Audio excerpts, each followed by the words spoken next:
win today, they're the champions, and that means that Kansas City will play in the wild card next weekend.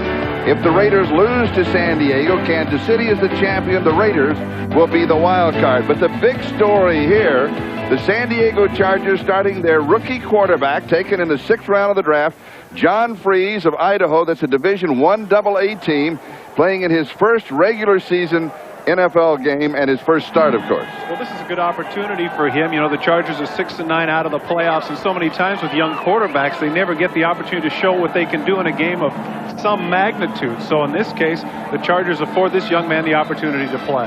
However, Marty Schottenheimer, the head coach of Kansas City in NFL Live, our pregame show, said the Chargers are sending a message to their players, and he went on to say that message is that a win today is not that important. Well, you can argue it any way you want to, but the bottom line is it's none of Marty's business.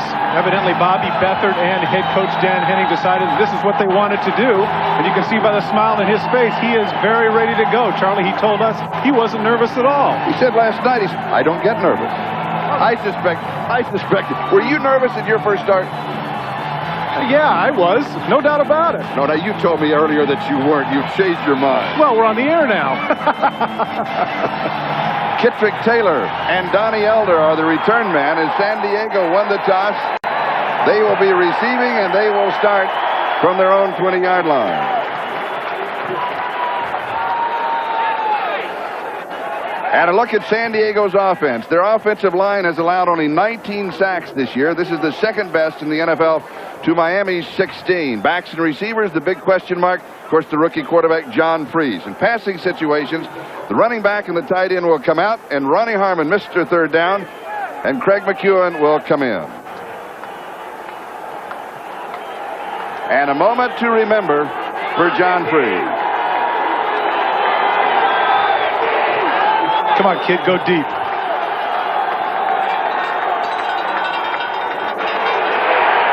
And he gives the ball to Rod Bernstein. And he has a couple of yards to the 22. It'll be second down. The Raiders' defense, their front seven, well, they'll be putting a lot of pressure on the rookie quarterback, Howie Long and company. Plan to be in his face all afternoon. On passing downs, Bob Golick and the two linebackers will come out. Aaron Wallace with 9 sacks comes in along with Gary Lewis and Torrin Dorn. They join a secondary that, unlike the Raiders of the past, continues to play more zone than man.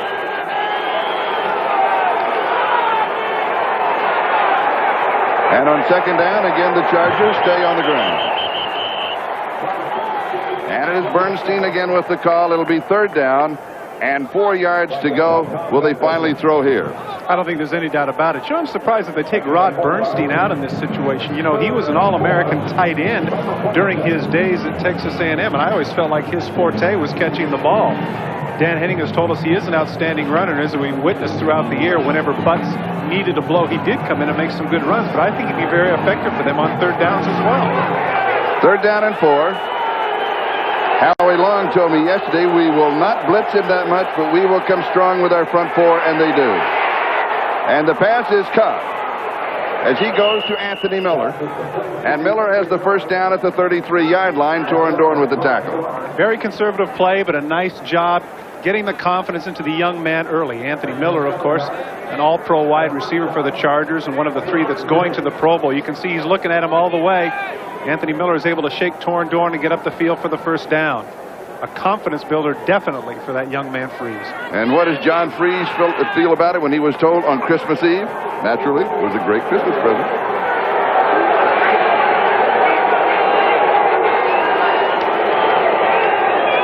And here is Bernstein to the right, across the 40 and close to the first down. Interesting, when you ask Dan Henning, would Bernstein be with the Chargers next year? There had been some talk about, he said, no question about it, the way that he runs the ball. And we want him to stay healthy just to see how great he can be. Well, he was also very realistic to the fact that this is the last year of his contract. And so that's something that's thrown into the mix. And, of course, in this day and age of holdouts and deferred payments and things of that nature, that might complicate things. But I think that when you have somebody like Marion Butts, who obviously is the bellwether of their offense, Rod Bernstein might want to go elsewhere so he could be the main man. It is a first down. Marion Butts, of course, with that foot injury, in civilian clothes. The shoulders on him. No wonder their safeties around the league who are frightened. They're glad that the football is in. First down, San Diego. No score. Opening drive. Cox is in motion. Bernstein looking for a hole, and he moves to the 49-yard line.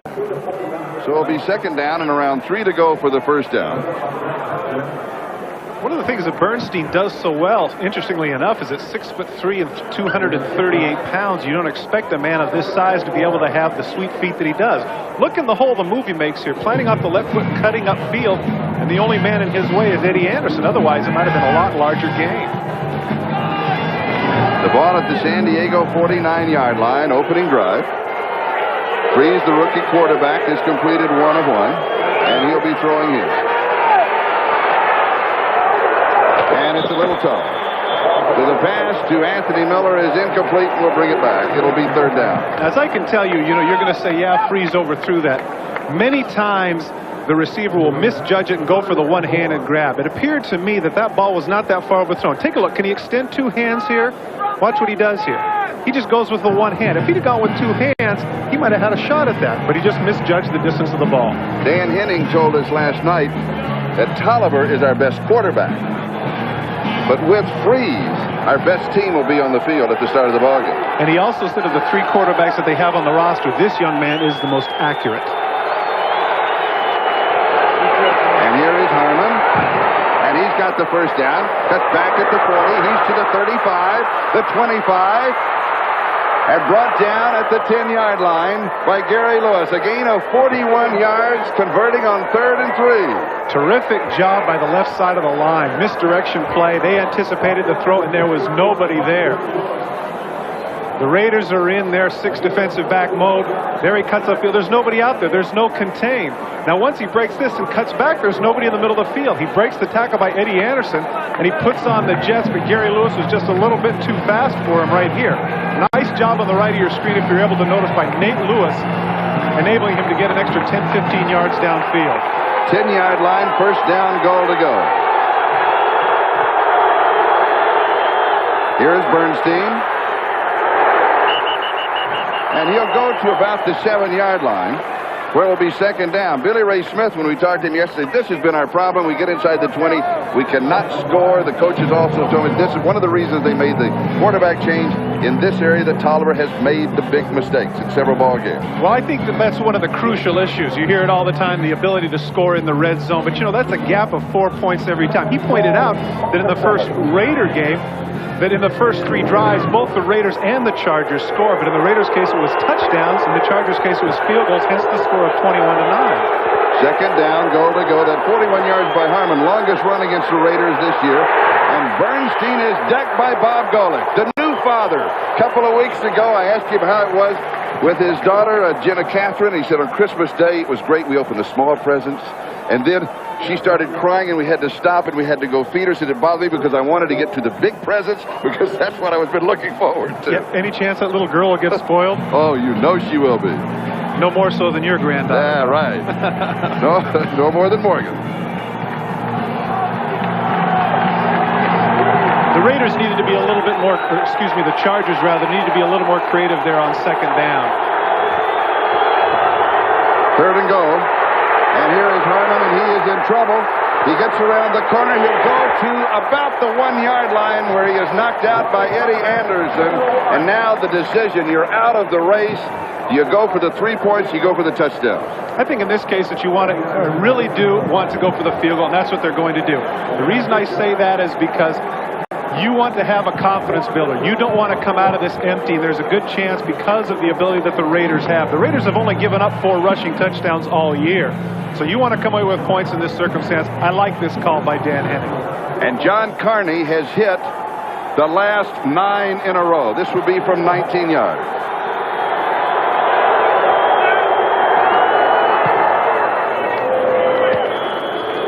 And it is good. And San Diego, an opening drive of 80 yards, actually an opening drive of 79 yards, leading to the 19-yard field goal. They're up 3-0. along with Todd Christensen. Freese looked pretty good on that opening drive. Yeah, I think he was very effective. And, of course, if that running game continues to be effective as it was in that first series, maybe there won't be so much pressure on him. Well, I talked to George Blandon. He said on the first start that he had the Bears against Detroit. George is here watching the game. I'll finish that story right after the kickoff. As the Raiders return the ball from the 1-yard line, and that is Jamie Holland who brings the ball out. And now we have the pushing and shoving, and you expect this to happen today. Maybe not quite this soon. Billy Ray Smith said of San Diego, there's true hatred between these two teams, and this is a chance to cost the Raiders a divisional title and to screw up their next 2 weeks. And you know what? If the Raiders were smart, they wouldn't get into this. And the reason I say that is because, not just because of the penalty factor, but the last thing you want to do is you don't want to fire up a team who has the potential to fold up their 10 and go home. Right now, they're down 3-0, and now they've given them some more incentive. They've angered We some have people. offsetting dead ball fouls. First down. Jerry Markbright with the usual offsetting fouls.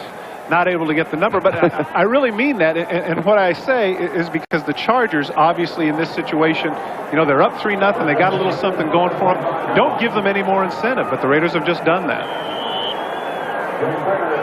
And so the Raiders will go to work at their own 25-yard line, first down. Steve Smith and Marcus Allen, the running backs. Schrader, of course, is the quarterback.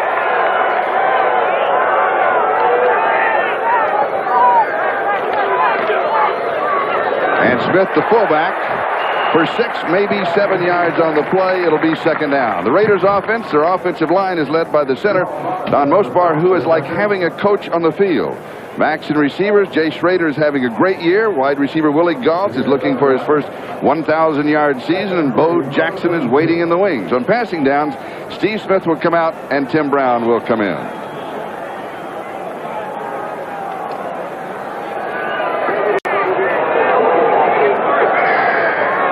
Second down. Chargers lead 3-0. And here is Smith. He's got the first down across the 40 to the 48-yard line.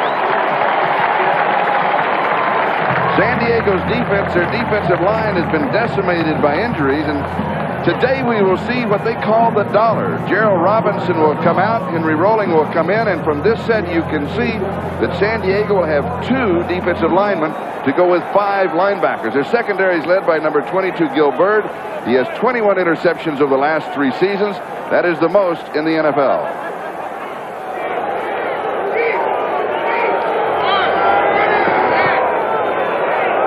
First down for the Raiders.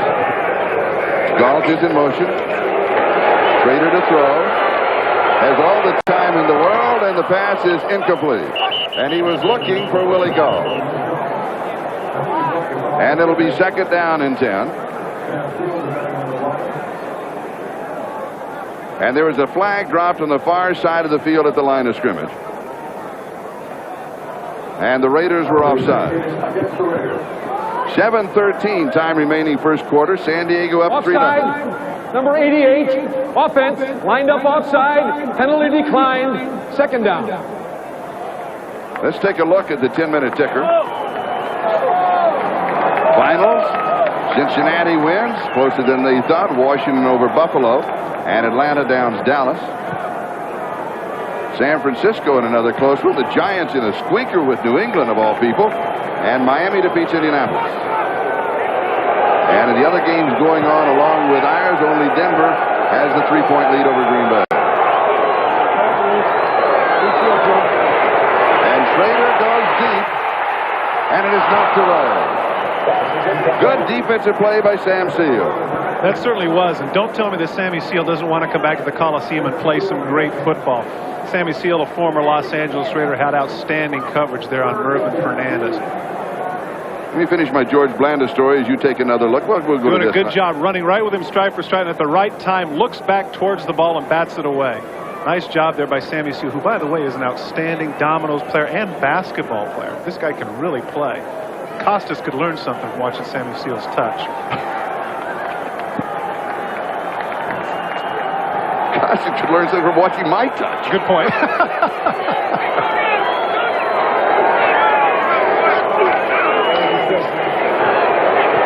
Rader again with lots of time, and the pass is incomplete as he goes to Fernandez.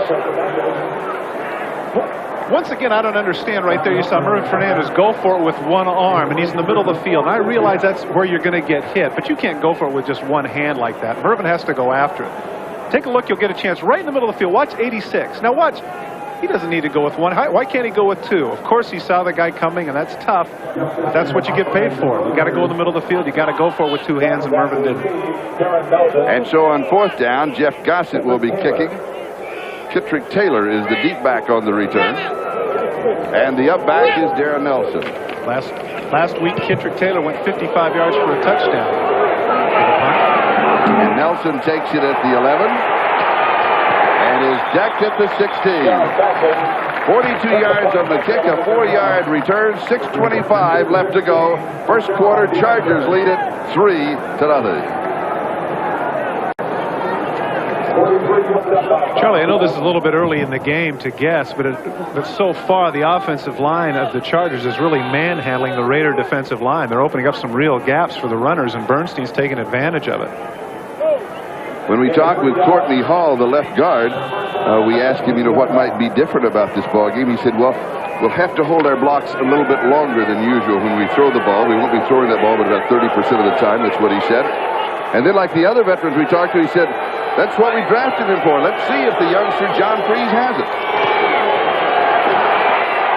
And he throws right side, and the pass is complete at the 46-yard line. And he threaded that one into Nate Lewis. That was a big-time throw right there. Caught it in the zone right between, you said, Lewis and Eddie Anderson. That was a terrific throw. A short corner route here.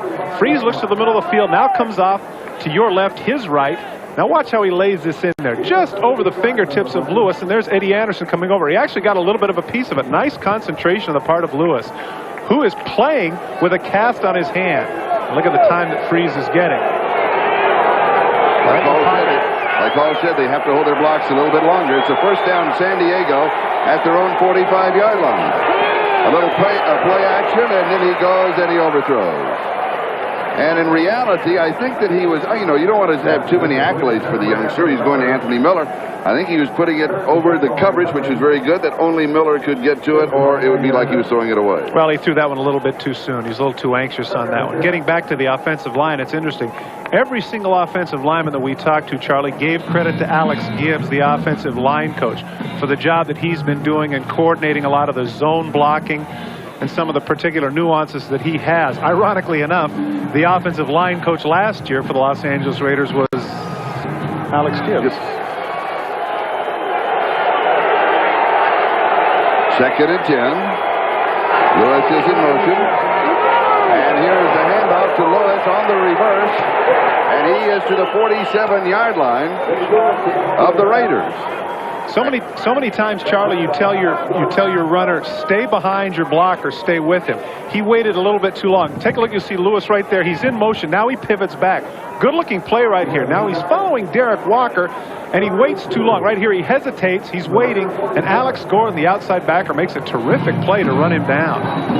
Alex Gordon was an acquisition that they got from the New York Jets, a former second-round pick that the Jets were very high on. Apparently he underachieved there on Long Island, and now the Raiders feel like he's going to be an outstanding backer for them. Third down and short. Freeze pass complete. First down. This is great. This is great. The reason I'm so excited about this is Steve Hendrickson. Yeah. He's the former linebacker. Special teams stand out with the San Francisco 49ers last year. They put him on Plan B, and they brought him over. He was a former number 56 for those of you that happen to follow the San Diego Chargers. But when Joe Caravello, their H-back, was hurt earlier in the season, they went with Steve Hendrickson. Take a look out here. Catching passes. What the heck? I'm a middle linebacker. What am I doing? Look at this. Cut up field. Hey, actually looks pretty good. He does. 13-yard gain for the youngster who's got to be excited. And his first reception of the season. And a first down. At the 35. Raider territory. The ball is intercepted. Mike Harden picks it up.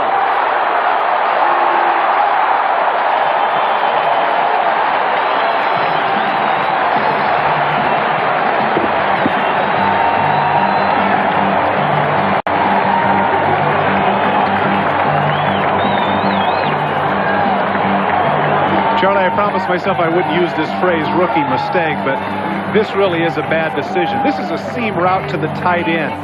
And Arthur Cox is a good pass catcher, but that's not his route. That's a downfield route of around 20 to 30 yards, and Arthur Cox at 280-plus pounds is not the guy that should be down there, and that's not who Freese should look to.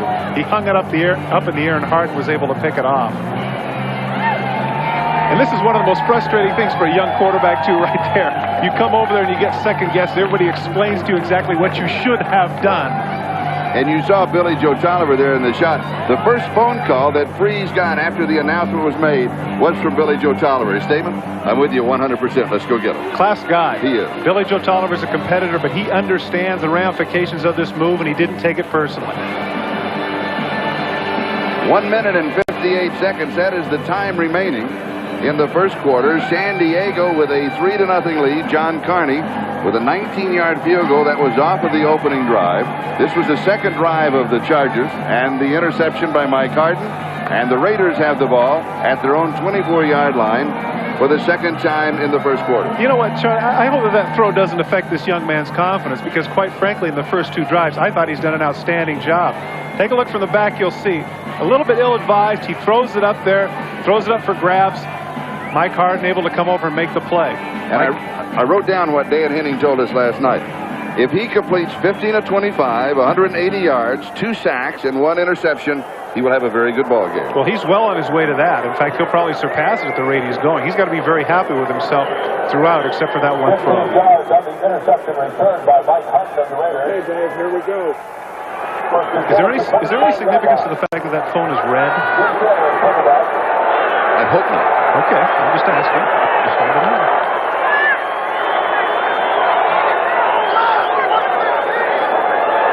Marcus Allen and Steve Smith are the setbacks.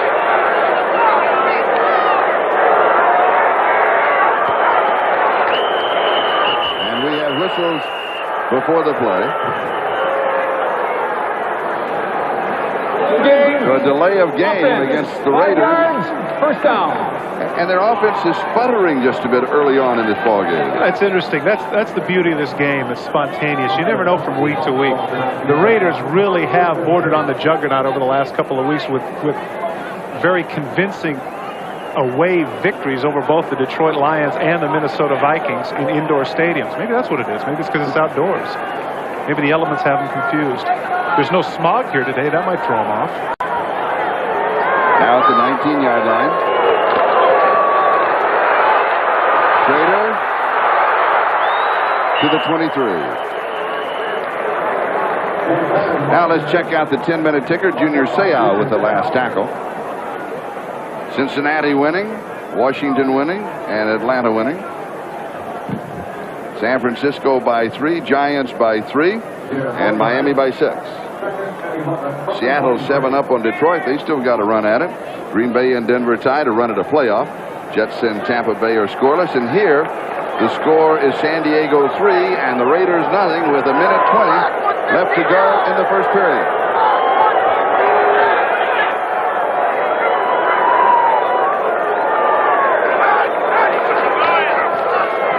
And here is Marcus Allen, and Marcus goes to the 25-yard line.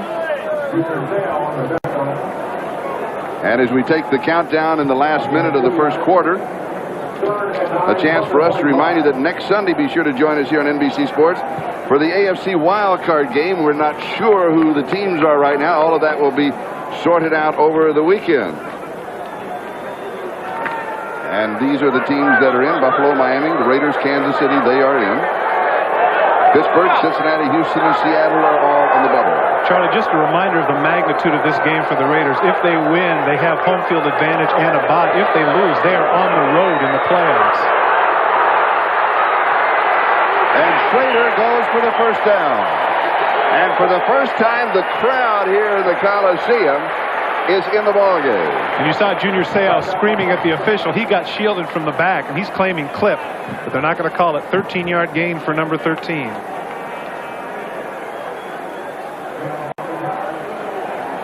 And with that play, the first quarter will come to a close. At the score, San Diego 3 and the Raiders nothing. We'll be back in just a moment. This is Charlie Jones and Todd Christensen as we start the second quarter with the score San Diego 3 and the Raiders nothing. Los Angeles with the ball, a first down at their own 36-yard line. Time of possession on the Charger side.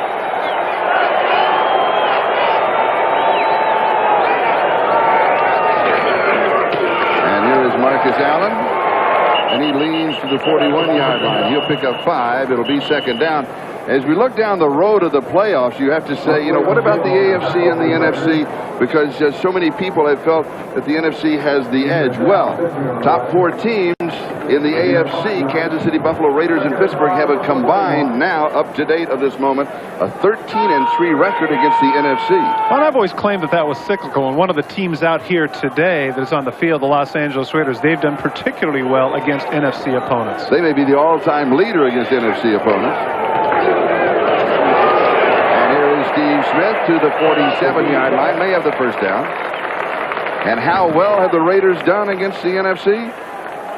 All-time record 50, 24-1. Wow. Bo Jackson in the first quarter was only in for 1 play. Now, I remember a couple of weeks ago when we talked to Art Shell for the Cincinnati game, and he said, well, before the Denver game, I didn't play him that much in the first half. And he really was antsy. He wanted to run over and kill somebody at halftime and had a great second half. That game, the Cincinnati game, played only a few plays in the first half and then blew it open in the second half. Perhaps that same philosophy is going to take place here today. Bo may know football, but Art knows theater. Gosh, I wish I'd have said that. Ethan Horton, the intended receiver, is incomplete. The report on Vincey Glenn is a strained shoulder. Questionable to return. Dan Henning, the head coach. And one of the things that he said about Freeze, their quarterback for San Diego, when we talked to him, he said, you don't know about his future, you've got to line up and find out what it is. People say he's going to be great. Let's go find out. One of the reasons that he is starting. And here is Marcus. And Marcus at the 50-yard line. I saw him yesterday in the weight room. He said, this running is easy. So that's the blocking. That takes the toll. So that's the tough part. I was just going to say, if you'd have noticed there, it was a terrific block on Leslie O'Neal there by Steve Smith, and that's what they're paying him to do. They're paying Marcus to catch passes and run. And Marcus likes it that way. And who's he kidding at 30 years of age? Who's he blocking? He's a good blocker. Isolated position, isolated situation. He was a good blocker one time, yes. Galt, Fernandez, and Brown all in the ball game. And Marcus is the remaining back, is a good receiver. And Marcus with a block, not too bad. And Schrader goes deep, and it is intercepted. Chargers have the ball. There's a flag down between the 3 and the 4-yard line. Galt, the intended receiver. And let's see how the play will be called. Sammy Seal might have a legitimate beef here, that being as to whether or not he could have caught the ball. If he intercepted it before it even got there, it'd be interesting what the debate is. Whether or not it's illegal contact or interference. And you don't want a game of this magnitude to turn on an official's call. Number 30, defense. First down. You can see that Sammy Seal's not happy about that at all. He feels like he got jogged. Hopefully we'll get a chance to look at it. Sammy Seal's talking about looking back for the ball. Now here he's running stride for stride with Willie Galt, which is no easy task. He's looking right here. Willie slows down. He turns back to look, and they collide. I think that Willie Galt, who is an aspiring actor, just gave a tremendous performance right there. So the casting directors there in L.A. who happen to have seen that, look at that. He slowed up a step, but he got the call. Incidental contact at best. Sure, Willie Galt goes down and flails away, but they got a gift there. At the 5-yard line, it is first down and goal to go.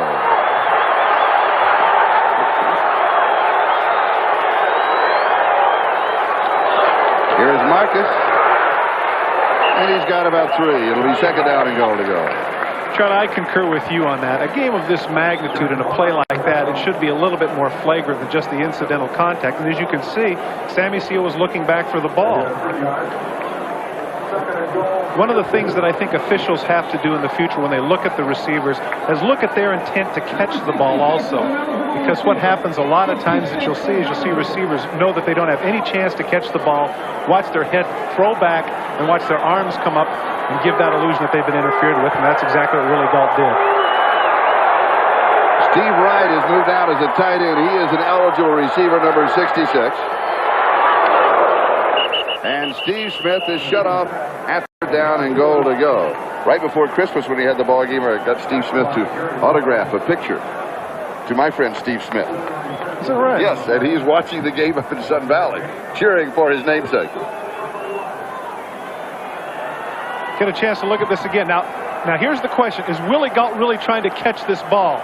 Let's see what he does right here. Slows down as if to go now back. Look at that. Is he really trying to catch that ball? I don't think so. Well, you could say, though, that he was slowing down to try and cut back inside.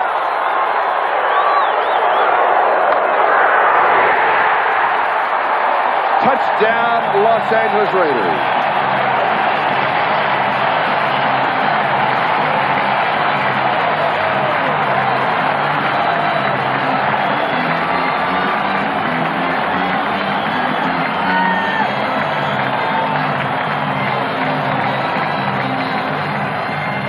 Marcus Allen going over the right side of the line, opened up there by Max Montoya. Gary Plummer went for the dive and missed. And as a result, his vacated places where Marcus found the end zone. And for Marcus Allen, his 93rd career touchdown. 76 yards of the drive, 10 plays. Extra point is good. Raiders take the lead for the first time.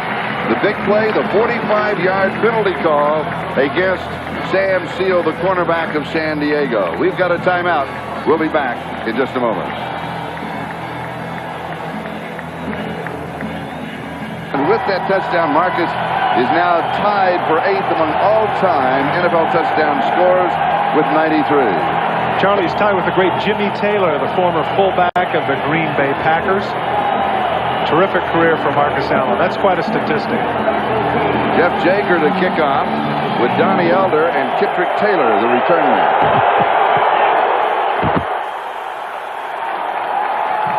And Elder takes it right at the goal line. And he has running room outside the 25, the 30. A flag is down. He's to the 40, cuts to the far side, sheds another tackler, looks for a block. He'll be swarmed under at the 47, but there was that flag dropped down inside the 20-yard line, and you know that call, and the pushing and shoving that started in the first quarter continues here. Bad blood always has been between these two teams. They do like to get it on. Not just bad blood in this case, but bad luck for the Chargers. Here they had a chance to be nearly at midfield with field position. Now they're going to have to go back clear to about their 10-yard line as a result of this penalty. And something else that Jerry McBride is going to have to look out for is make sure that a game of this magnitude does not get out of hand. Illegal blocking foul on the return. 10-yard penalty, first down. You got it. He's bang, you got it. That means that we're going away with the commercial. We'll be right back to the Coliseum.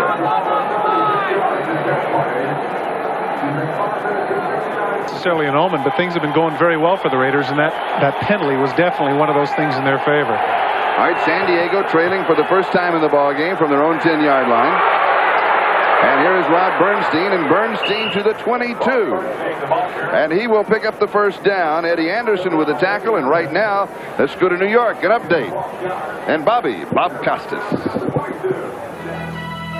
Thank you, Chucky. Here's a highlight from earlier today. Babe Loffenberg had a terrible day, filling in for the injured Troy Aikman at quarterback for the Cowboys. Here his pass is intercepted by Deion Sanders of the Falcons, and the Neon one returns it 61 yards for a touchdown, part of the Falcons' 26-7 victory. Now, if New Orleans beats the Rams tomorrow night, the Saints get the wild card. If the Rams beat the Saints, however, Dallas backs in. Charles?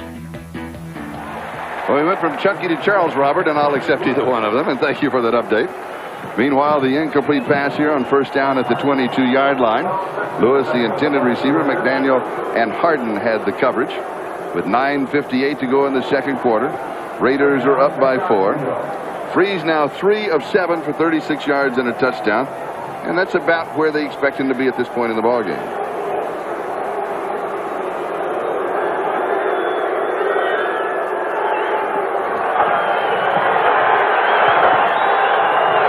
Second and 10. McEwen is in motion. And Bernstein is going to be back to the line of scrimmage, and that's going to be all. Tom Benson with the tackle. Courtney Hall, who is playing out of position. He is a great center for the Chargers, but is playing this year at left guard, has an interesting story, and that is that his high school English teacher, Sandra Google, of Banning High School, and he nominated her, and she was selected as Teacher of the Year, and she is his guest here in the Coliseum today. Courtney Hall hasn't had a bad year either. We'll get a chance later in the show to get a chance to see my All-Pro team, and one of the members, one of the guards, happens to be number 53, Courtney Hall. Third down, and Freese's pass is incomplete, almost intercepted. And that's the second. Miller was the intended second bad pass that he has thrown. The first one was intercepted. One of the things we talked with John Freese about was the speed of the game. You know, when you practice, obviously, you're not necessarily going full speed all the time. What's happening to him right now is as he gets pressured, he throws off his back foot. Anthony Miller was actually open, but he threw before he made his break, and as a result, it was almost picked off. An update on Vincey Glenn with a strained right shoulder. He will not return. John Kidd will be kicking, and Tim Brown is the return man for the Raiders, and Los Angeles should come up with excellent field position. They lead right now 7-3. Good kick.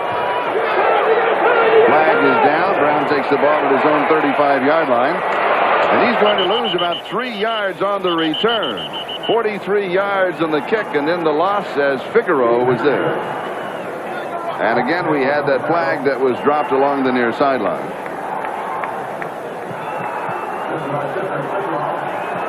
And it's going to be a holding call, and he points to the Raiders.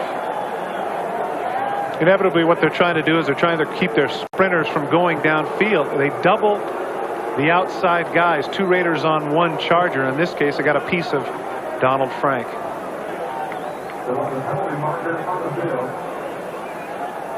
And here's Jerry McBride. Holding foul on number 21, receiving team while the kick was in the air. The penalty is enforced from the spot where possession was gained. 10-yard penalty, first down, timeout. And they call against the rookie from Alcorn, Gary Lewis. We've got a timeout. We'll be back. The Raiders have the lead. Ball, and Bo Jackson is in the lineup. First down at their own 22-yard line. And Bo tries to get to the outside, and he is brought down.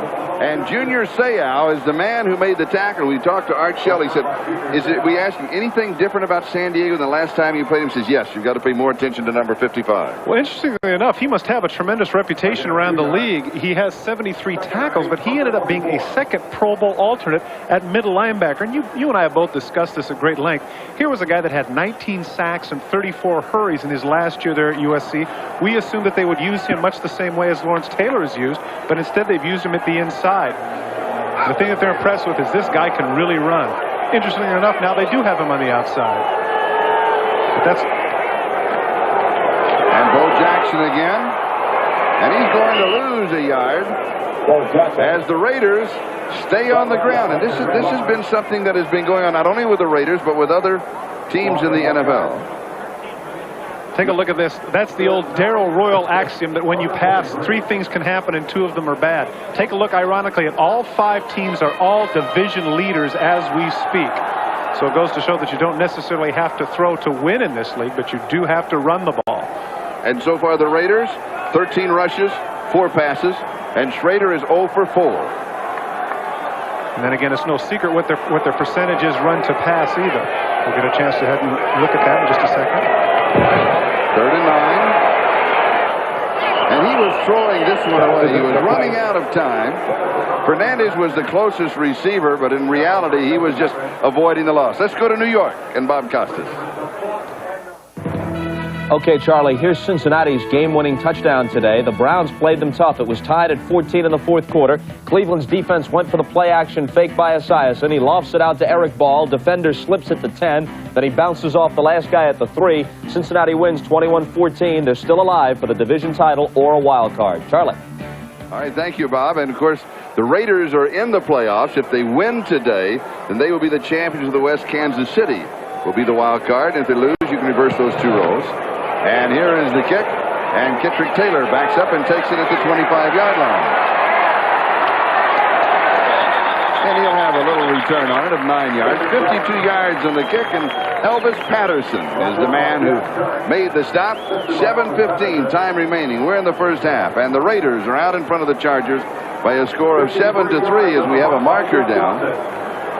You know, we get a chance to talk about Elvis Patterson. Elvis Patterson is one of the league's leading tacklers on special teams. He had 15 going into this game, and when we were talking with Art Shell, I asked him, I said, would it be fair to say that you felt like Elvis Patterson quite possibly could have been the Pro Bowl guy at special teams? And he said, you can assume that. Yeah. Illegal man downfield on the kick, number 57. Offense, 5-yard penalty, 4th down. Elvis Patterson's actually a very interesting story, Charlie. Of course, many of you may remember that he was a cornerback for the New York Giants back in their heyday. In fact, he was one of the starting cornerbacks for the Giants in 1986 when they won the Super Bowl. And of course, he had that infamous nickname of Toast, because he was burned. That's the last thing you want to have if you're a cornerback. Now here he is, closing in on 30 years of age, and people say he should be long gone because he doesn't have the speed. He's taken it upon himself to be a special teams performer, and he's done an outstanding job for the Los Angeles Raiders. All right, here's Jeff Gossett again. Jeff Gossett in punt formation. Kittrick Taylor is the return man, and the Chargers should come up with pretty good field position here. Raiders lead at 7-3. Another good kick. 37-yard line, 40. 45, 50, cuts back to the 40, and then is stopped at the 35-yard line by the kicker, Jeff Gossett. Gossett saves the touchdown. Or Taylor could have repeated what he did last week when he went 55 yards for the score. 27 yards on the return of a 45-yard punt. We'll be back in a moment. 2 is number 17, John Freeze, the San Diego quarterback. Well, he was the Big Sky Conference Player of the Year last year at Idaho as a senior. 61% completion, 31 touchdowns, more than 4,000 yards, 6 in college history. And here is Bernstein around the right side as he goes to the 29-yard line. He's got 5. It'll be 2nd down and 5 as Benson makes the tackle. And Charlie, one of the things that people should know is that if you're a fan out there saying, yeah, but a guy from that division in college can't play, a couple of guys by the name of Terry Bradshaw and Ken Anderson seem to have done okay coming from that division, didn't they? And in career yardage, right up there, 10,697 yards. It's hard to complete that much yardage without a defense just in practice. It's interesting. That's exactly what Dan Henning said. That's where I got it. I knew I'd heard that somewhere. 2nd down. And now the youngster starts with good field position. Let's see if he can put points on the board. Or more importantly, for his career in the Chargers, can he get them to the end zone? 3 to the 27. It'll be 3rd down and about 3 to go for the 1st down as Golick and Ricky Ellison stop him. This will be a big 3rd down, as you just mentioned. One of the things that I haven't liked necessarily about the San Diego play calling is that they keep doing this run, and then forcing the 3rd down to throw. Of course, with a team like this, they had the misdirection play to Ronnie Harmon in a similar situation that went for 41 yards. So they might want to go back to that. It'll be interesting to see what they do here. Raiders with 6 in the secondary, looking for him to throw. Cox is in motion. Harmon, the ball carrier, slips the tackle, cuts back, and he is not going to pick up the 1st down. He'll be 1.5 yards, maybe 2 shy, as Eddie Anderson was there to bring him down. I'm almost sure that they're going to go for it in this situation. Nice tackle there by Eddie Anderson, because Ronnie Harmon had his weight going forward. And all he had to do was fall down like most running backs normally do heading forward. He would have had the 1st. But Eddie Anderson had his shoulders and neck right in his chest. Did a good job. Ronnie Harmon does a good job right here avoiding the tackle by Scott Davis. Now he cuts upfield. Take a look at Eddie, how he stops him right in his tracks, right there. With his face mask right in his kidneys, pushes him back. Nice tackle by Eddie Anderson. 4th down and 1, they're going for it, and Steve Hendrickson is in the ballgame for San Diego. He is the lead blocker. Bernstein over the top, and he'll pick it up. People have questioned the toughness of Rod Bernstein. He told us, hey, I've been injured. I've had the hamstring. When you're hurting, you can't be all that tough. He feels good, and he has shown that toughness the last 2 ball games. This may be a little bit off the subject, but I find this kind of interesting. Number 82 at running back. You get a little confused when you see that, don't you? Yes. He played tight end for Texas A&M wearing number 29. Obviously, this is a young man who is an iconoclast. And Iconoclast with 14 carries and 58 yards rushing. Okay, he's a good running Iconoclast. That was the capital I. Incomplete. Derek Walker, the tight end, the intended receiver, and it'll be 2nd down and 10. And so San Diego, like you want him to, now throwing on 1st down. Yeah, once again, though, that was the same route that he threw the interception to when Arthur Cox was there, and Mike Harden was able to go over and pick it off. 3:53 time remaining in the 1st half. Raiders 7, San Diego 3. Chargers opening drive led to a 19-yard field goal by John Carney. The Raiders with 76 yards in 10 plays with Marcus Allen scoring from a yard out. McEwen in motion. Here's Bernstein, still on his feet. And he is hit. They stand him up at the 16, and he still carries the pile for another 2 steps. Sometimes I don't like comparisons, but does he remind you a little bit of Calvin Hill? Yes. You know, because at 6'3", he doesn't necessarily run low. He actually runs pretty tall, but he makes people miss him at the legs. Calvin Hill was very adroit at that when he played for the Dallas Cowboys. Watch the cut off the left side. Nice block there by Courtney Hall on Golick, enabling him to get the hole. There he sidesteps it, takes the man on head on. Now watch the push here by Eric Floyd, pushing people off. Nice job there to give Bernstein an extra 2 yards and put them there at 3rd and 2.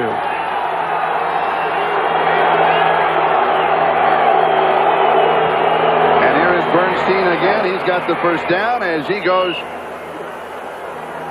Let's see where they will mark it. They're going to mark it at the 8-yard line. Gary Lewis with the tackle. And again, it was Steve Hendrickson as the lead blocker. Again, I'm so impressed that with 238 pounds on that frame, you would think that you'd get better shots on this guy. But very rarely do you see, in this case, someone hit him right in the chest and knock him back. He's doing a good job of avoiding tacklers. And the offensive line for the San Diego Chargers really is doing a good job of moving the Raiders off the line of scrimmage. 1st down, goal to go, 8-yard line. And Bernstein one more time as he goes to the 6. And as they unpile, a chance for us to check the 10-minute ticker of the late games. Seattle leading Detroit 7-3 in the 2nd quarter. Denver up on Green Bay by 3, and Tampa Bay by 1 over the Jets. And now as we take the countdown to the 2-minute warning, the score here in the Los Angeles Memorial Coliseum. The Los Angeles Raiders 7, the San Diego Chargers 3, and they are in, as you would say, the shadow of the goalpost as we come back in just a moment.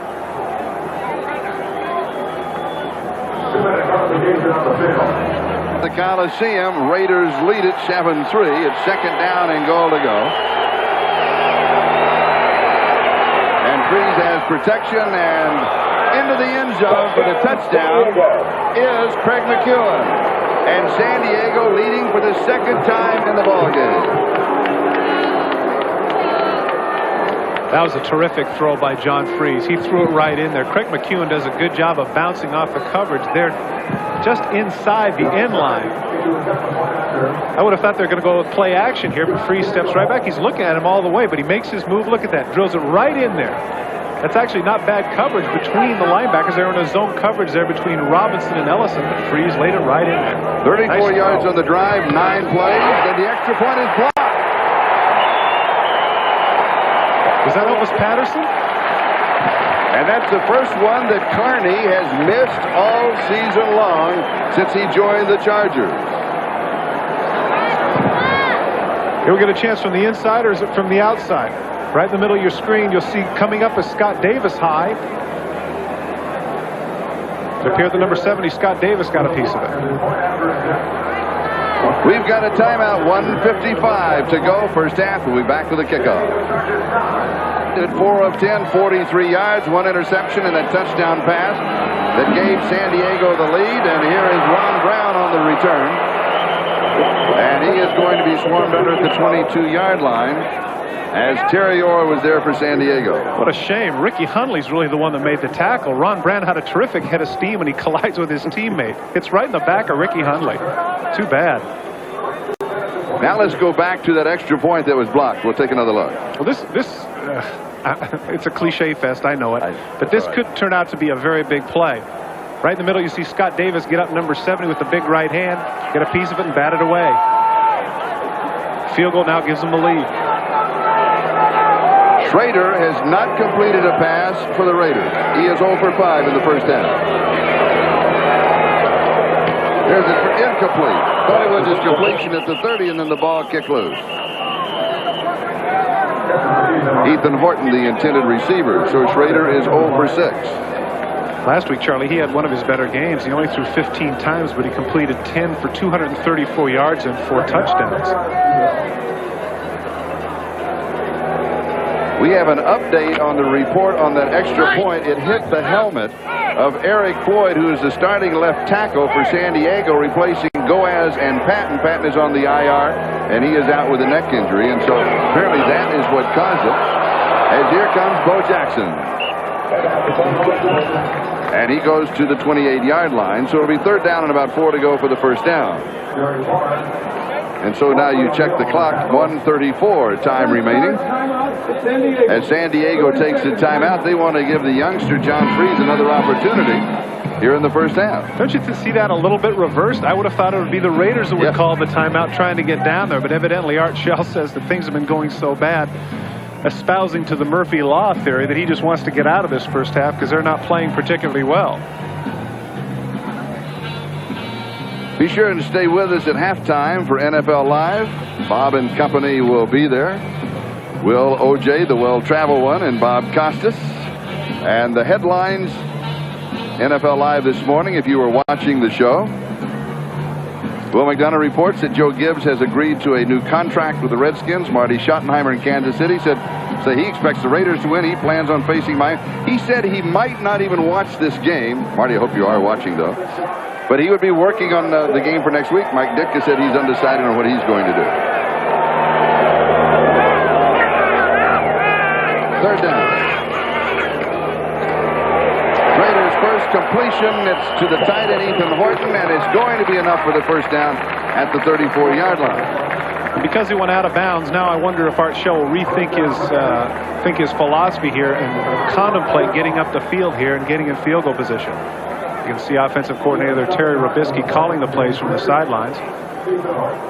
Terry Robisky been with the Raider organization as a former player, former special teams assistant coach, as well as running back coach. Now technically the tight end coach, but he does have the mantle of offensive coordinator. The Chargers still 7 minutes up on time of possession. Schrader's pass is incomplete. And this time Willie Gault was the intended receiver. That stops the clock. 1:23 time remaining first half. San Diego leading by 2, 9-7. And the timeouts remaining. Chargers have 2. The Raiders have 3. And it is 2nd down and 10 at the 35-yard line.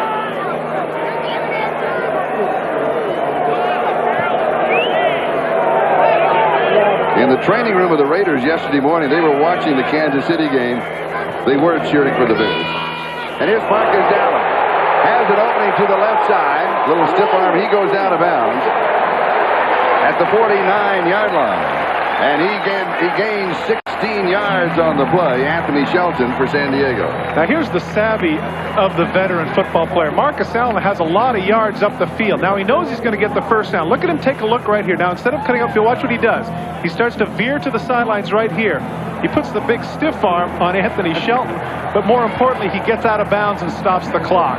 A lot of times what you'll see in a younger back is he'll go look at that field, and he makes a move and then cuts back to the inside and may get an extra 5-6 yards, but then they have to spend a timeout. 1:17 time remaining.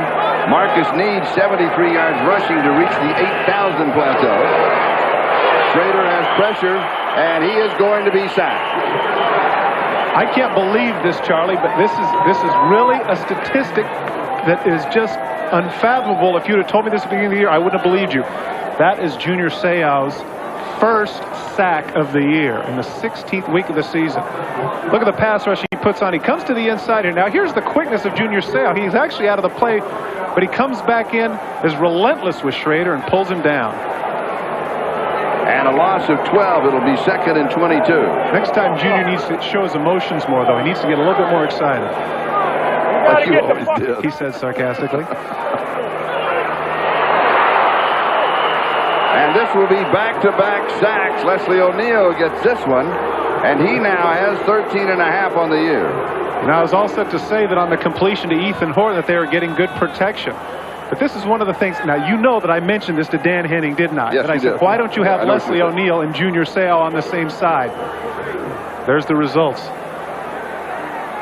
It'll be 3rd and 32. San Diego, now they decide to stop the clock. 39 seconds, time remaining in the first half. And you know what that does, strangely enough? Even if San Diego doesn't score, if I'm John Freese on the sidelines, I'm saying to myself, I'm a rookie quarterback, and they're willing to stop the clock, and they're not content with the 9-7 lead. They trust me in the 2-minute situation.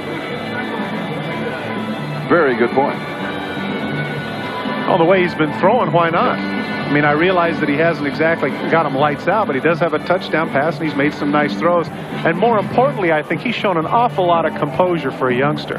He took him on the opening drive. Bernstein, of course, shouldering most of the load that led to the field goal. And then when they had good field position, then he took him on the short drive of 34 yards in 9 plays and a touchdown pass to McEwen. But you know what, really, that is the offense of the San Diego Chargers. Dan Henning has told us he doesn't necessarily have to have a quarterback that's going to throw 35 times a game. When you have a Marion Butts or a Rod Bernstein, the bellwether of your offense is going to be your running game. So if he throws judiciously, makes the periodic good throw, and gets a big play from time to time with a great player like Anthony Miller, he will have done his job. The Raiders today in passing yardage minus 15.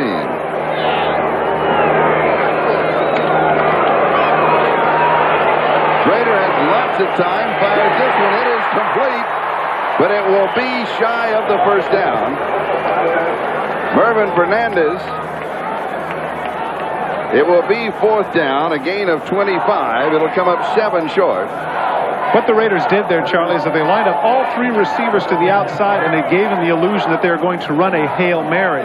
And what happens is that around 25 to 30 yards, when the cornerbacks normally would turn and run, that's exactly what they did. And then out of the fray, Mervin Fernandez ran it in. Terrific throw by Jay Schrader. What's interesting here, Charlie, is that the Raiders called timeout. They're actually contemplating going for it here, which would surprise me here in 4th and 8. That can't be, can it? Well, the discussion goes on the sideline. Art Shell. The Raiders love to play for this man. He has the magic. And he's not happy. No. I can tell by the way that mouth is going that Art Shell very rarely raises his voice. I know that for a fact.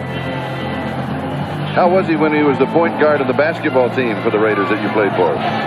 Oh, he was a lot more relaxed for that. Now he's given it a lot of thought. He screamed at some people and he said, this is what we're going to do. There's a whole half to play. No way we're going to go for it on 4th down, 4th and 8 at midfield. And he never drew the charging foul when he's playing basketball. Right? That's one thing I can guarantee. No one wanted to draw the charge from Art Shell. Jeff Gossett will be kicking. Taylor is the return man.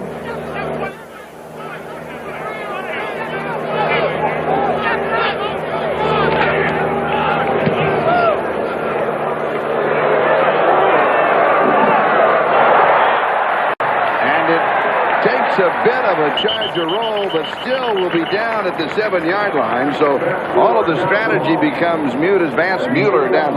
Vance Mueller? Yes, the champion of Crazy Eights. Crazy Eights. Big game for the Raiders. That's important too. Crazy Eights. Well, you play Crazy Eights, where you try to get rid of all your cards, deal late. Yeah. That has been a Raiders staple for the last 20 years, and he is a proud champion. But I told him, I said, that's because I'm not there anymore. We called it the Arkansas Shuffle when I grew up. Did they have cards then? Yes, you had to draw them yourself. Connect the dots. Yes. And don't forget, stay with us at halftime. Bob, Will, and OJ, NFL Live from New York City. San Diego from their own 9-yard line.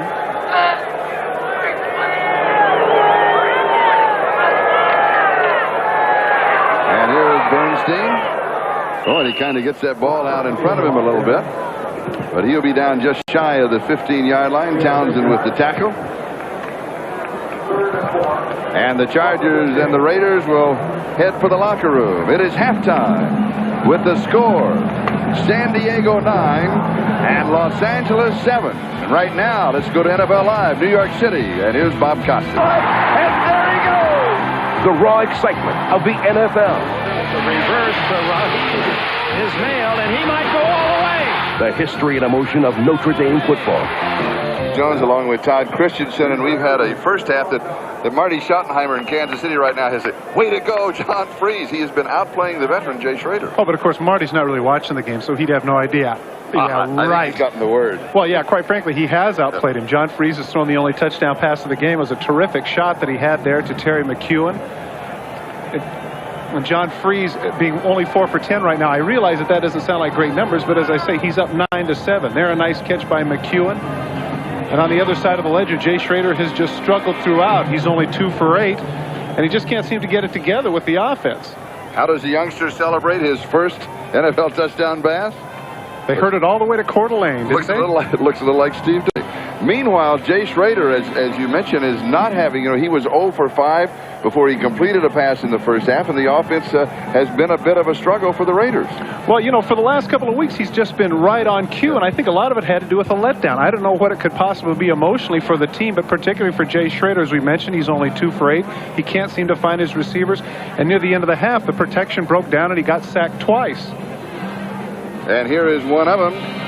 Junior Seau with his first NFL sack, which is hard to believe in the 16th week of the season, but that's the middle linebacker for you. Relentless in his pursuit of Jay Schrader.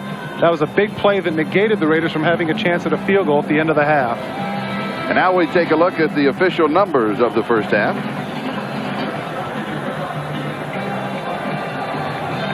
And there they are, just a brief glimpse. We'll come back and dissect those for you as John Carney is kicking off. And here is Jamie Holland on the return. Now let's go back to the statistics of the first half. Well, the statistic that stands out in my mind, Charlie, is the yards rushing. That 137 yards, 80 of those by Rod Bernstein, who is having a tremendous game. And give credit to that offensive line. They're doing an outstanding job as well of moving those Raiders off the line of scrimmage. And that's enabling Freese to have the time with play-action passes. So the Raiders trailing 9-7 as we open the second half. And Bo Jackson starts the second half, just as he did against Cincinnati. And he blew that one open with an 88-yard run. He was dropped, as you know, at the 1-yard line.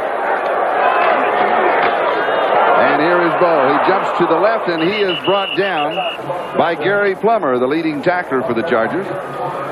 Gary Plummer had 103 tackles going into this game, and he's one of those that gets frustrated over that Pro Bowl vote as well.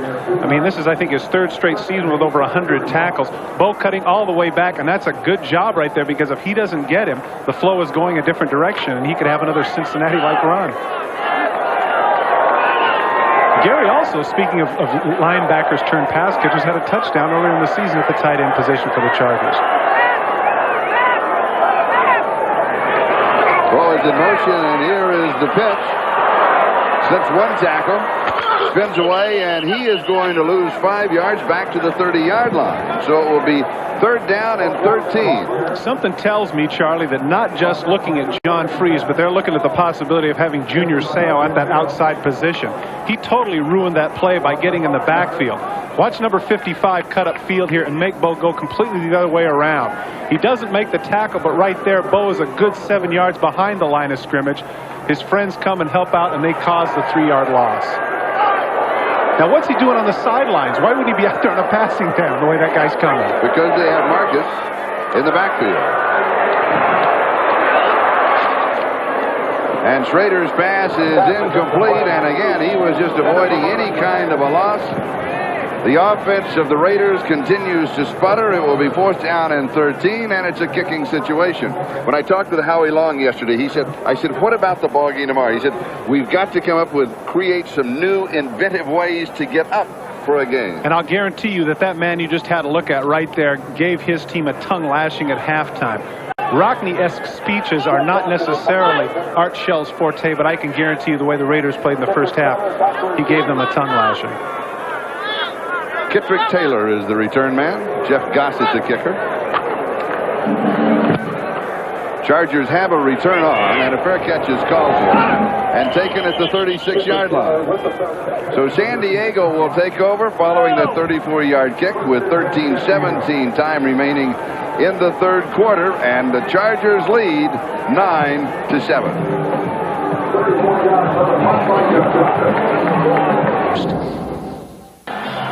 The Raiders with the ball at their own 20-yard line, trailing 9-7 with 10.5 to go in the third. And Schrader, who is having a disaster this afternoon, is incomplete still again, this time to Ethan Horton. Well, that wasn't Jay Schrader's fault. That's a very catchable ball. Put it right between the 8 and the 8 for Ethan Horton, and he couldn't come up with it. But only 2 of 11 for 31 yards for Schrader. By the way, program note, the Sunkist Fiesta Bowl here on NBC. Louisville and Alabama. Todd and I rode there the last 2 days. We'll be doing that ball game. You know the Martin Luther King controversy that surrounds it. In case anything is to happen, Gail Gardner will be there covering also for NBC Sports. But it was fabulous. The U.S. West kickoff luncheon was just great, and a beautiful portrait of Martin Luther King was given to the Sunkist Fiesta Bowl at that luncheon by Alabama. As Bo Jackson picks up the first down, making himself known or heard. I didn't want to go in the distance. What we're talking about. Not what I was talking about, Louisville and Alabama. Yeah. One of the things, Bo would have been upset because he played it all. That's right. And one of the things that happens inevitably when you have a fantastic player like Bo Jackson is you become dependent upon him. You become dependent upon him to have the big plays. Now here they are down 9-7, and you can get a sense of the team saying, well, when's Bo going to do something? And we'd like to apologize. We do understand that our audio is having some technical problems, but we're working very feverishly to clear that up as Bo Jackson is working again. And this time he is stopped right at the line of scrimmage. This time by Billy Ray Smith. Once again, Junior Seau is in the backfield, and he alters the course of Bo Jackson. He doesn't necessarily make the tackle, but he made him go a way that he didn't want to go. The conversation, of course, that we had yesterday with all of the Chargers, and then when we talked to Billy Ray Smith, number 54, it was about the quarterback, John Freeze. And Billy Ray, like the veterans, it's not like you're doing it for free. He's been getting paid for carrying a clipboard around his time, and he works for his money. He's falling into what they call the Mike Krujek syndrome. You know, sit back there and get all that money while everybody else is doing the work. 2nd and 10. Schrader, lots of time. Pass is complete. Far side to the tight end, Ethan Horton.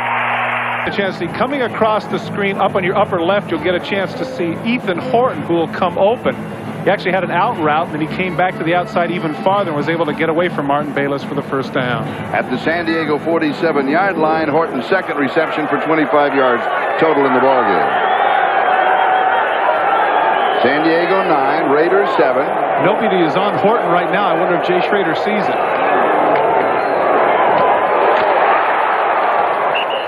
He goes to Fernandez.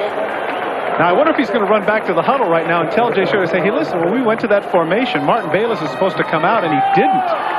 Right now, you can see he's looking at him. What's going on?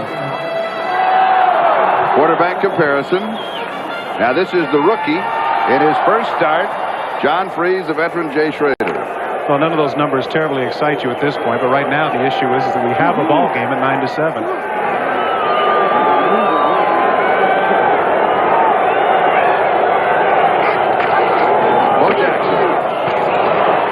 39-yard line. That's good for 1. So it'll be 3rd down and a couple for the first down.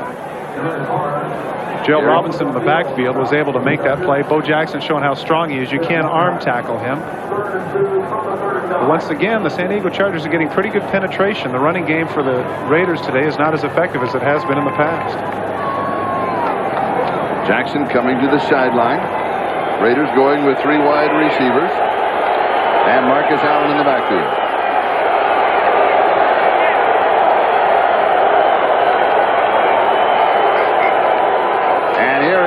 And Marcus slips as he makes his cut. He will not pick up the first down. It'll be 4th and about a yard. Time to make a decision. I would like, in this situation, I wonder the confidence that he has in his defense. That has a lot to do with it. And that's what Art Shell has to be thinking. Got a rookie quarterback over there. Can he drive 60 yards on us? If he feels like he can't, then he might go for it. It appears right here that he is. 4th down, a yard and a half. And if you took one section of this ball game, it has been the San Diego defense that has played exceptionally well. Can they do it one more time? Here is Marcus, and they do. And San Diego will take over on downs. Lee Williams in the middle of the pile is the one that made that play, number 99. And Lee Williams is one of those players that a number of coaches and players as well felt like got snubbed for the Pro Bowl. Nice job in the middle of the field by number 99. And also Gerald Robinson, number 98. As you know, that defensive line of the Chargers without Bert Grossman, without Les Miller, without Joe Phillips, is kind of been a make-do part of the end of the season as we take a timeout. The score is San Diego 9 and the Raiders 7. As we come back, Bernstein is clotheslined, and Scott Davis is leading the celebration. Ouch. Ooh, that hurts. One of the problems with running straight up is exactly that. He clotheslined him. Program note, the Federal Express Orange Bowl on January the 1st. The battle for the national championship. Number 1, the Colorado Buffaloes and Notre Dame. And perhaps by then or during that game or right after the game, we will find more about the plan of the Rocket, Ishmael of Notre Dame, whether he will stay in school or whether he will come out and go into the NFL draft. That's the Orange Bowl on January 1st, prime time. Three's a little high, but it is pulled down by Derek Walker, and Walker goes out at the 47-yard line. So it's going to be 3rd down and 2. I think Freeze kind of aimed that one. He wanted to make sure that that was just right, and in so doing, he got a little bit too high. Thank goodness for him. Walker has some good hops. He was able to get up and get it.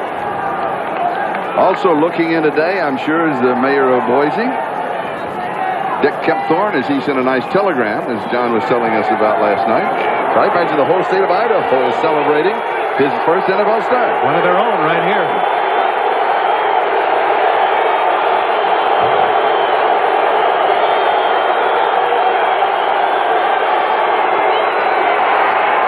Of time. Pass is complete. First down. And again, it is Derek Walker, the tight end, on the receiving end. And he picks up 11 yards as we check out the Hertz 10-minute ticker. In the early game, Cincinnati winning, Washington winning, and Atlanta on top of Dallas, which makes the game on Monday night of importance now. San Francisco wins, the Giants in a tough one by New England, and Miami by 6 over the Colts. Seattle leading in the 3rd. They still have a shot. Denver does not have a shot. They lead. The Jets, and they're out of it, and they lead. And here's San Diego in front of the Raiders by a score of 9-7, and the Chargers have the ball. And this time Bernstein is only going to pick up about 3 as he goes to the 39-yard line of Los Angeles. One of the other things that San Diego is doing quite effectively right now is they're taking time off the clock. We're at 3:45 and running in the 3rd quarter. The more time goes off the clock, the more worried the Los Angeles Raiders become. We talked about the Charger defense on 4th down and 1. They made the stand, and they stopped Marcus Allen and the Raiders. And let's take another look as they took over on downs here. Right over the left tackle, you'll see getting penetration right there is Lee Williams. Right there, he holds on to that left leg. Marcus can't go anyplace. Lee Williams. Larry Batol, the line coach for the New York Jets, said that that man right there is the reason their defensive line is so effective, not necessarily all the sackers. Bernstein stood up at the 39-yard line, so that is now his 24th carry, and with no gain on that play, his total remains at 98 yards rushing as Bob Golick and Alex Gordon make the tackle. You know, Rod Bernstein heading to this game was averaging 4.9 yards a carry, nearly 5 yards. Ronnie Harmon, on the other hand, is averaging 5.1, and in fact, the team average was 4.6. And I asked Dan Henning, I said, why don't you just run the ball every down? He says, well, if we could, we would. 3rd down and 7. Freeze has pressure, steps away. He's going to scramble, tripped up from behind. He picks up a couple of yards. Scott Davis got a hand on him and brought him down, but he is about 5 yards shy of the first down. Now, they're a little hesitant here as to what to do because on the 36-yard line, I would think they would punt. The one downside of John Freeze is that in the camps and the combines, they timed his 40 in 5.25. Now, that is not too rapid. You can see right there, defensive end runs him down from behind. They're going for a 54-yard field goal attempt by John Carney.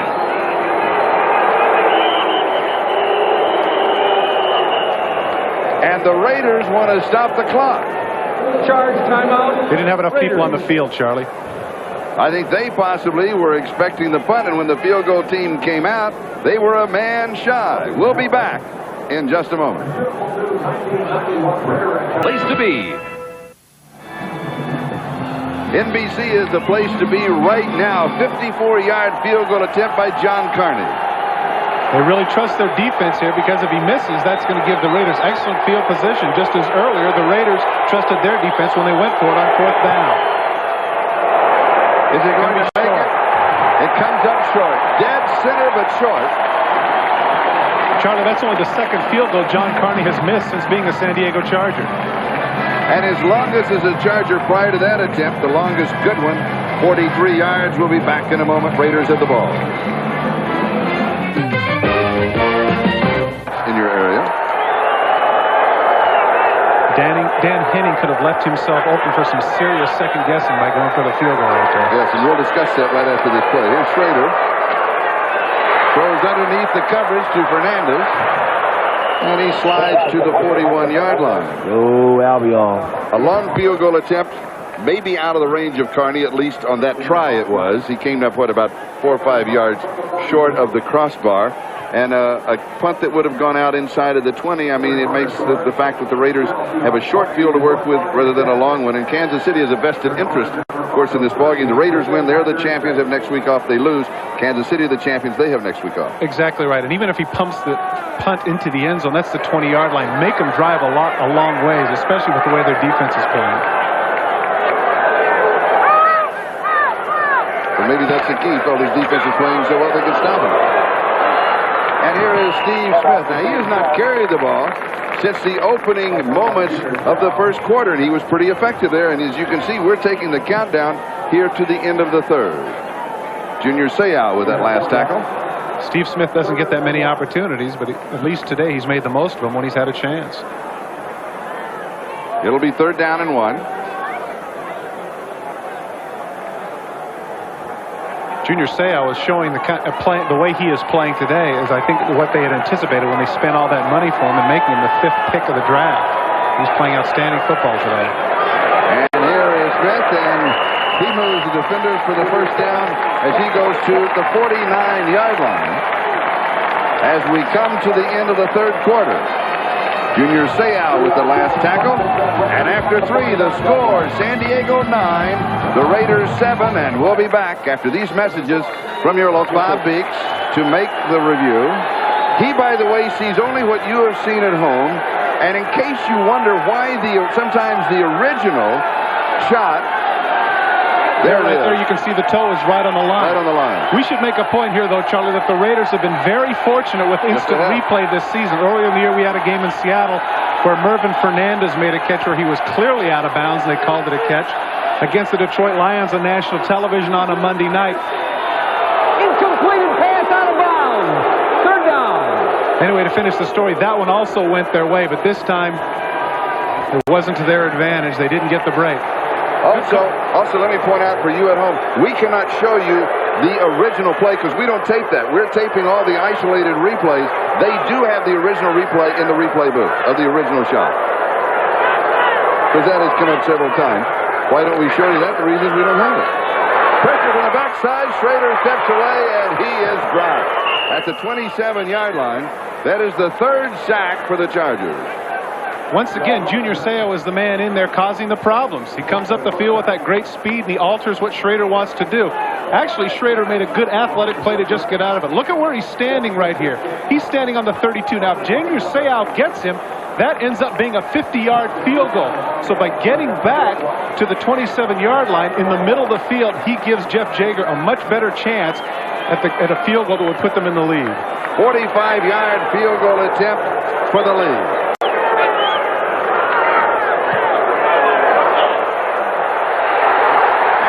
A little squirrely. Oh, my goodness. Look at him. Whoa, take the deep breath, shake the head. You've got the lead. Phil Niekro would have been proud of that one.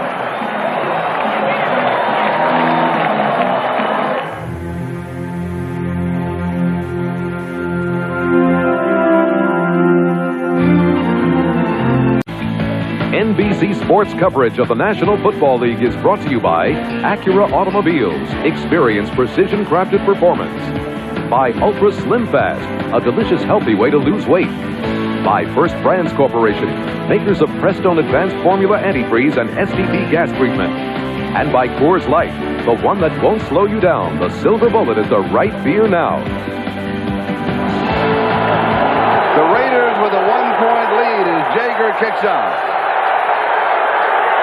And here is Donnie Elder on the return to the 20, the 25, the 30, the 40, the 50, the 30. Dan Land going to get him. Then he dives to the 7-yard line. No flags, Charlie. No flags. 90 yards on the return. Unbelievable. And Dan Land ran him down. Have you ever had 50,000 people get laryngitis at once? The crowd was back into this game, and Donnie Elder took him right back out. Look at the cavern in the middle of the field, and look at the blocks. Right there you can see pushing out there. Nice play by Junior Seau. Junior Seau on the kickoff return makes the big block, getting McCallum out of the way, and it's a foot race right here. Dan Land is able to catch Elder from behind. He shouldn't be looking back right there. That might have cost him. That's that big bear got on his back at about the 20-yard line. Yeah, but look right here, he looks back. He'll look back at Dan Land, and that costs him his stride. Land is able to hook up his heels right now, and now the Raider defense has to rise to the occasion to make him kick the field goal. First and goal at the 7. Here's Bernstein to the 5. You don't like that call? I know he's a young quarterback, Charlie, but right there, if he goes with a bootleg or a play-action pass, he catches the Raider defense flat-footed. Just handing Bernstein the ball and putting him in the middle of the field. Now he's in a position where he probably has to pass, and the Raiders will be waiting for it. Bernstein now at the 100-yard mark with 25 carries. And it is second down and goal just outside of the 5. And to say that Todd did not like that call is one of the understatements. The whole press box was shaking with your reaction.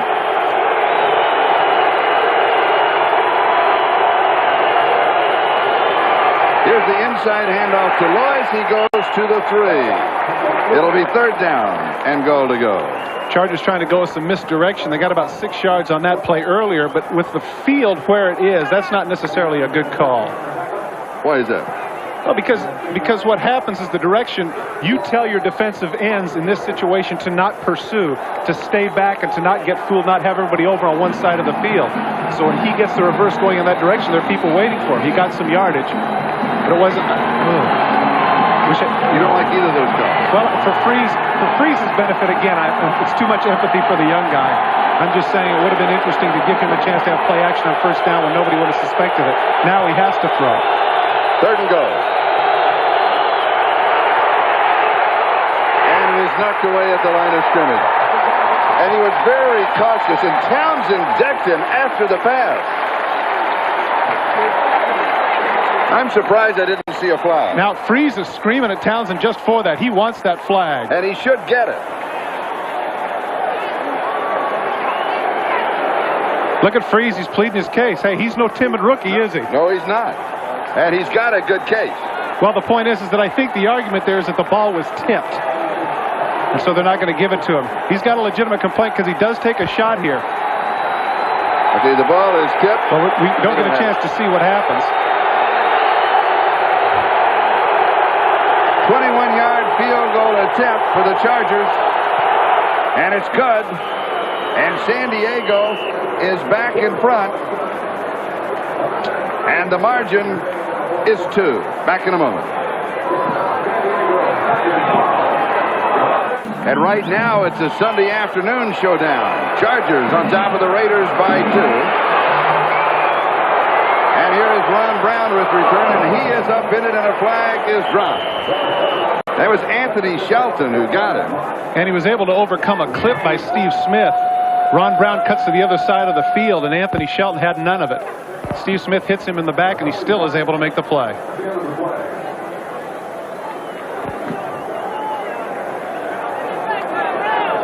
This will end up being half the distance, so the Raiders will be starting about the 8-yard line. Number 84, kicking team.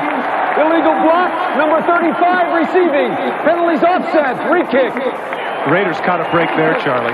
That would have been terrible field position starting at their own 8-yard line. Now let's go back to the arm wrestling contest that we saw a minute ago between Townsend and quarterback John Freeze. Well, the ball gets batted up in the air. Now watch Townsend. He's going after the interception. But right there, he thinks that Freeze is trying to hold him up, and he doesn't appreciate it, and so he flips him down. Now, I don't think he's got an argument. Right there, they go in to protect their quarterback, and Freeze is screaming about it. But Townsend's going after the ball, and he's pleading his case. It was not with any malicious intent. Freeze doesn't have an argument. And he's also saying that Freeze is an eligible receiver in that case, and he can go for the interception, and so he's stopping it. But then it becomes defensive holding. Plus the fact that if the quarterback holds Townsend from getting the interception, they could call offensive holding in that situation. So certainly Townsend has a beef. So by the way, Greg Townsend before the game, yes, was valuable player. Was named the most valuable player for the second consecutive year on the Los Angeles Raiders, formerly known as the Gorman Award of Excellence. Greg Townsend, you can see they're leading with 12.5 sacks. Also made the Pro Bowl for the first time in his career. And you and I have been talking all year about this is the best player to have never played in a Pro Bowl.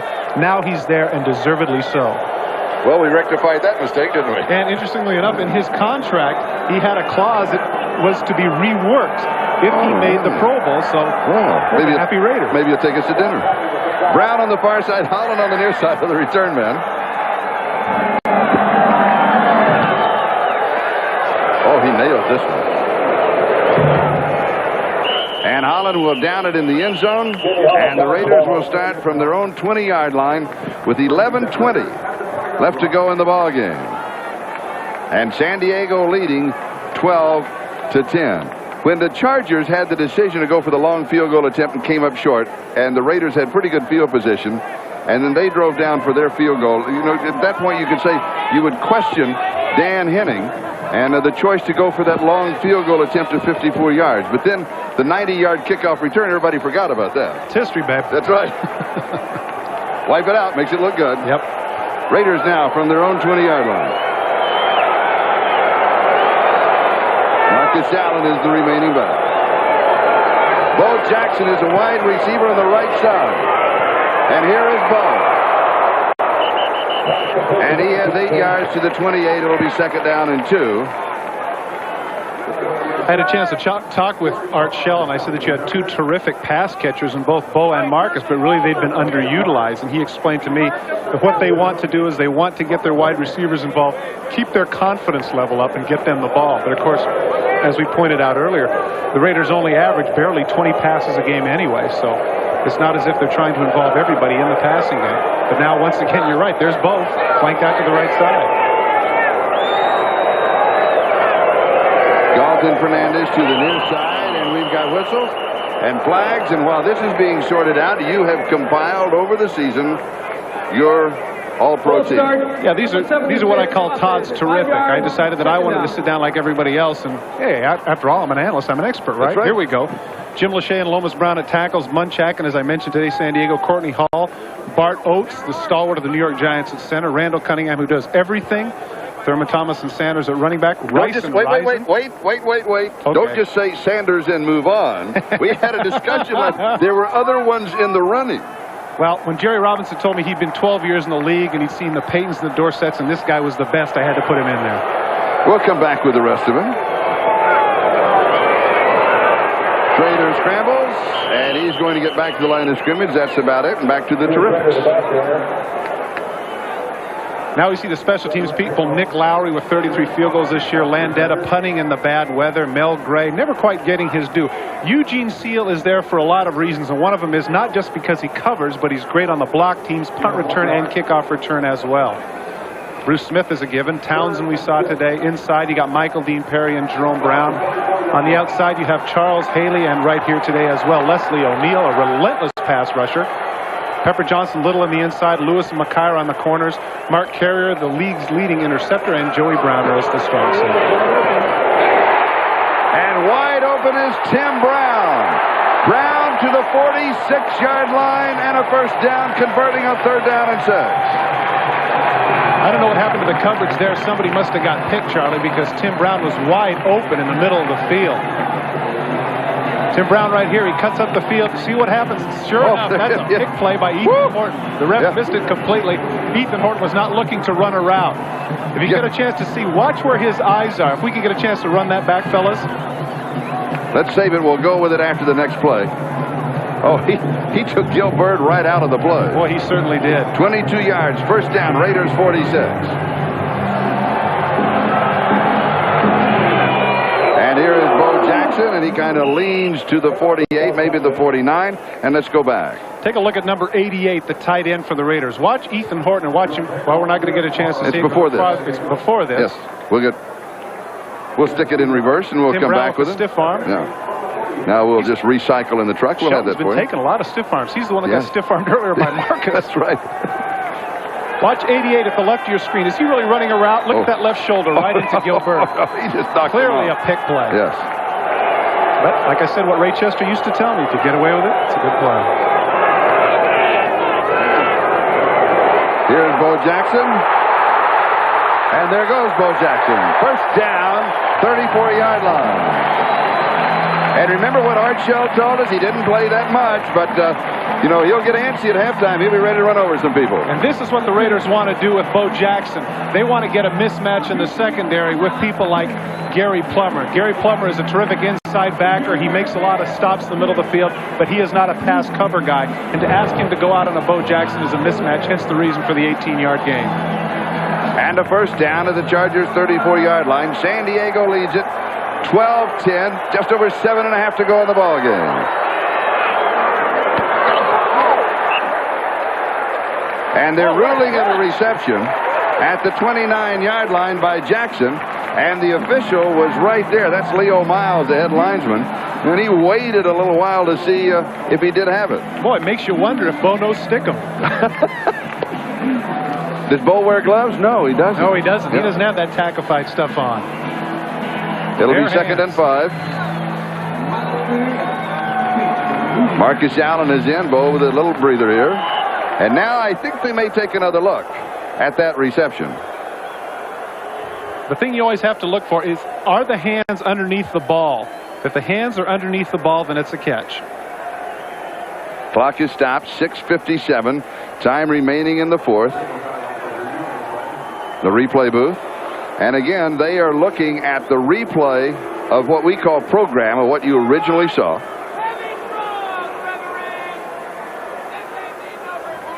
Watch where the hands are. Are the hands underneath the ball? That's what you have to see.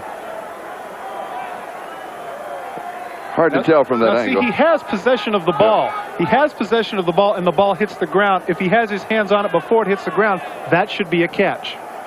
And Leo Miles, the official, had the perfect angle looking right into the catch. See, too many times the fans take for granted now. They'll watch the ball and they'll say, well, watch the ball touch the ground. That's incomplete. Wrong. Right there. That's a catch. Now, as he goes down and the ball hits the ground, that's okay. That's a catch because his hands are on the ball. He had control when he went down. Bo today, 8 rushes for 7 yards. Oh, no, his total now is 9 rushes for 22. He had 8 rushes, a total of 7. He had 1 for 15, giving a total of 9 rushes for 22. But I think that's his 3rd catch today, if I'm not mistaken. You're right. Gee, I love that. I love it when you Review the play stand. Second down. We always make our review quicker than they do in the other booth. I don't know. Why don't they tune in to us? Actually, I know why they don't. Yeah, second, so do I. Second, and the folks at home don't have a choice. 2nd and 5. And here is Bo Inshine as he goes for 2 to the 27. So it'll be 3rd down and still 3 to go as we check out the 10-minute ticker. Once again from the backside, Junior Seau making the tackle. Cincinnati winning early. Washington over Buffalo. Atlanta over Dallas. San Francisco by 3. Giants by 3. And Miami 23-17 over the coast. Those are all the early ball games. Seattle leading Detroit by 10. They still have a shot at the playoff. Denver big over Green Bay. And the Jets out in front of Tampa Bay. And here it is San Diego 12. The Raiders 10. Just over 6 minutes to go in the ball game. And here is Schrader. This is a bootleg all the way. And he is dead.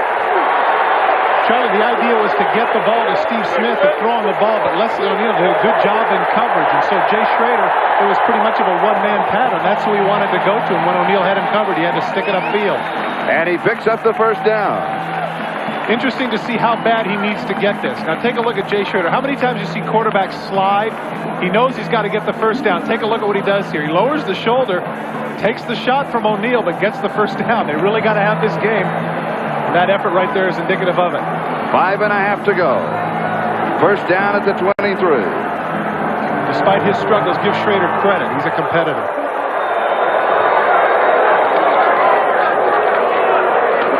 Steve Smith. I don't want to keep beating a dead horse, but it is amazing to see Sayal come off that side and be involved in those plays. Number 55 keeps coming off the side and being involved in those tackles. I can see now where reputation can be everything. I mean, as I mentioned earlier, here's a guy who is a second-team Pro Bowl alternate, and he only had 73 tackles. Watch 55. Watch how fast he comes down the line and gets involved. They don't even bother to block him because they don't anticipate a defensive end being that quick. But there he is, in on the play. 2nd and 8, 21-yard line. First, come to think of it, he had a few pretty good games in this Coliseum when he was in college, didn't he? He is on familiar turf. Played his collegiate ball for USC. And here is Bo Jackson. 17-yard line. So he has 4. It'll be 3rd down and 4.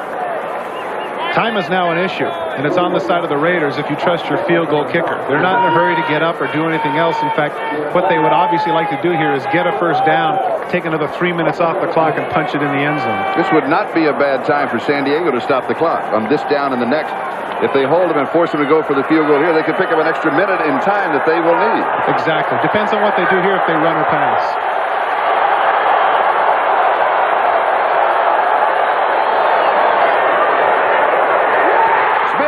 To the 5, touchdown, Raiders.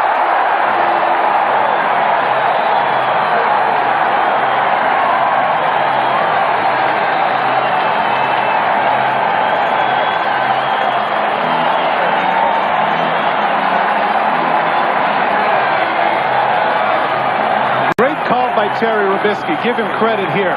Misdirection play. Bo goes underneath. Leslie O'Neal out there wasn't able to get to Steve Smith, and neither was Sayal, all alone out in the flat. That was the play before where Leslie O'Neal had him covered and forced Schrader to run. This time they got fooled. Smith for the touchdown. And the extra point attempt. And it is good. And Jay Schrader, who has struggled throughout the afternoon, and you saw that he personally picked up the first down, and his reaction will be back. Needs to be. As we come back, Donnie Elder will down the ball in the end zone, and he was the solo return man for San Diego. And I was just going to say that was a propitious time for him to get that so deep, because if you recall the last time, the young man went 90 yards. They did not want this young man to get a return, so it was a good job by Jager kicking it that deep. Significance of this ball game. Raiders now lead it 17-12. If the Raiders win, they're the champions in the West. They are off next week. They will have home field for their first game. If they lose, Kansas City, the champions, that means the Raiders, right now I think they go to Miami and play in the wild card. And if Bobby Beathard and Dan Henning wanted to see what this young man could do under pressure, now's their chance. Drops off underneath the coverage to Bernstein, who has been a man for all seasons today. He has really had a great ball game. But Steve Smith, check out Steve Smith, what he's done today. The opportunities he's had. We've been talking earlier about Steve Smith, that when he had a chance to get his hands on the ball, he would do something. 7 carries for 38 yards. That's only over 5 yards a carry. And the one time he catches the ball, he's in the end zone for a touchdown.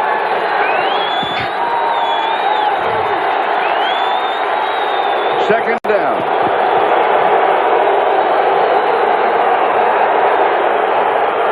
McEwen, and they will mark it at the 29-yard line, so it's going to be 3rd down and 1 as Gary Lewis was there. The AFC picture looks like this. There it is. The Buffaloes assured of home field advantage throughout the playoffs. As you can see right there, Miami 12-4. What a terrific record for a wild card team. And as we mentioned, the Raiders would end up 12-4 if they were to win today. Because of the fact that they had beaten Miami earlier, if they had the same record, it would be at home. But as you can see right there, if they're to lose, they'd be a game behind. And these are the 4 teams on the bubble. The reason if they are tied, you might wonder, Kansas City has defeated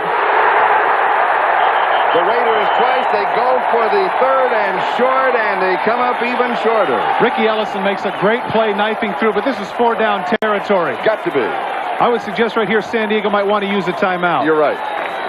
They need to stop and regroup. 2:49 stops the clock. Look at those eyes. They're ready. Tom Benson, Ricky Ellison on the stop. So this game is not decided yet. And this telecast is presented by authority of the National Football League, intended for the private use of our audience. Any rebroadcast or other use of this telecast without the express written consent of the Los Angeles Raiders and the National Football League is prohibited. This game is the property of the National Football League, the San Diego Chargers, and the Los Angeles Raiders. All rights reserved. And right now, the right to be the champion is still reserved, although the Raiders lead by 5, 17-12. One of the things that Dan Henning has to be thinking about over there is, quite frankly, we have nothing to lose. Sure, they want to get the first down, but if they were to jam it in there with their 3 tight ends and give them the illusion that they're going to run, a play-action fake just might fool that entire Raiders secondary. 4th down and 1 in the championship after 17 weeks. That includes the bye, the off week that everybody had. And the championship comes down to this play. Bo Jackson had a hand in that last drive, but not where you might have imagined. You would have thought that he would have been there running the football, but instead he was making some great catches. And now he's leading the cheer. Here's Bernstein, and he's got the first down. And the hope to the Chargers to pull off the upset. Look at Bernstein take that pile with him. The only problem, Charlie, is he's taking the pile with him. The clock keeps running. Now the young man, if he could get up to the line of scrimmage quickly and spike the ball, they'd have plenty of time. But as it is with 2 minutes, I think they're okay. Bernstein now has rushed for 114 yards. And now we have the whistles. And the Raiders stop the clock at the 2:20 mark. Oh, my. Oh, I just did a quick count. They had 11 on the field. Was somebody out of position? Why would you call a timeout like that? Usually in a situation like that, you might think there would be somebody injured, but I don't see anybody hurt. Maybe they just wanted to regroup. I think what might have happened over there when Bernstein was running, they went in with their wide receiver package. They went with their 3 wides, and of course, on that 4th and 1 situation, the Raiders had their short yardage package in. So when they went to their wide receivers and they had all their big people in, they didn't want to get caught short. On that touchdown drive of the Raiders, let's not overlook what Jay Schroeder did on that drive. He's had a terrible day up until that point. He was 5 of 5 on that 80-yard drive, 70 yards through the air, and on 3rd down and 3, he ran for 4 and the first down. Give him a lot of credit. It shows the competitor that he is, much maligned. You can hear the people starting to boo him a little bit when he was having his problems in the first half, but when they had to have it on that drive, he came through. Love the cat. I don't. Freeze all the time in the world, and it is incomplete. They're going to get holding on the right tackle there. Greg Townsend was coming upfield, and they just couldn't handle him. David Richards was out there trying to push him out, but he got his arm under, and they're going to call him for the hold.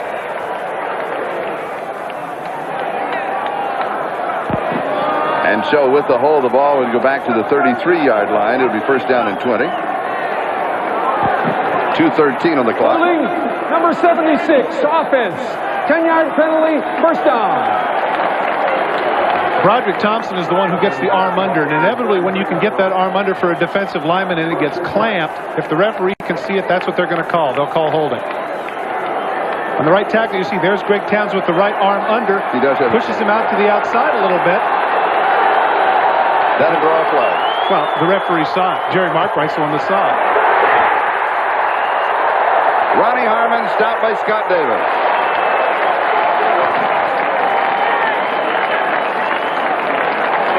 And we now will move to the 2-minute mark. So we'll take a timeout. Raiders 17, San Diego 12. We'll step away. We'll be back in a moment. To make a first impression. 2 minutes to go in the regular season for the Raiders and 2 minutes to go on the season for the Chargers. San Diego with the ball, second down and 19. Get a chance to look at John Free's numbers there. He started off a lot quicker. We had anticipated he'd have better numbers, but give credit to the Raider defense. But also, Charlie, I'm inclined to say give a lot of credit to these Chargers. They could have folded up and got it. Arthur Cox still on his feet, and he goes to the 38-yard line. Howie Long, his first tackle of the ball game as we go to New York, and Bob Costas. All right, Charlie, here's Vinny Testaverde trying to rally Tampa Bay at home against the Jets. He'll hit Bruce Hill after evading the rush with a 7-yard touchdown pass.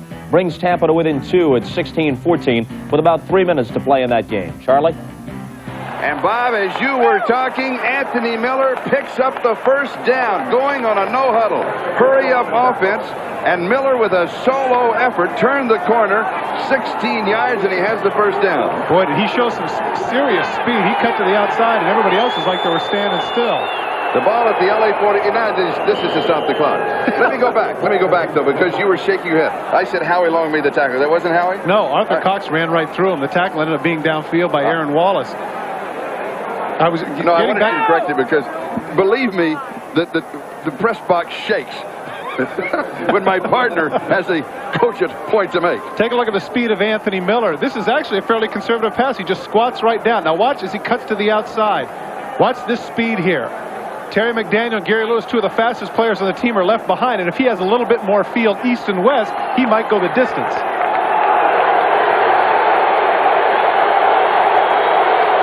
First down at the Raider 46, 1:07 left. And Freeze is sacked. Scott Davis makes the play. 10th sack of the year for Scott Davis. First for the Raiders today.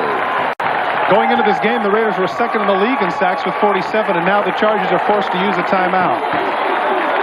That's the inexperience of the youngster because the sack actually stops the clock. He should have hurried his team up to the line of scrimmage and saved that timeout.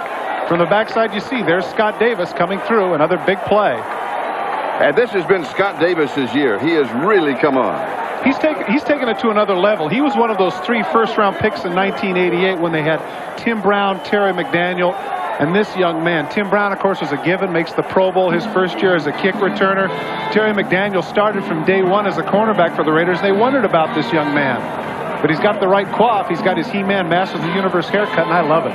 And Dave Adolph told us yesterday he has really matured. Art Shell said his techniques have improved. He's listening to the coaches now, which he didn't when he first came in. And it certainly helps when on that defensive line you have veteran players like Greg Townsend and Howie Long to instruct you. Dennis Mnuchin, our statistician today. Chuck Panama and Stan Otaka are our 2 spotters. Thank you, gentlemen. 1:02 is the time remaining. The ball at the San Diego 47-yard line. And for a first down, they have to go to the Raiders 36. And a stiff arm by Arthur Cox, and the clock is moving. He did not get out of bounds. More importantly, Jerry Robinson did an outstanding job of tackling him before he could get out of bounds. And the Chargers take the timeout, stopping the clock with 51 seconds left in the ball game. It will be 4th down and 11.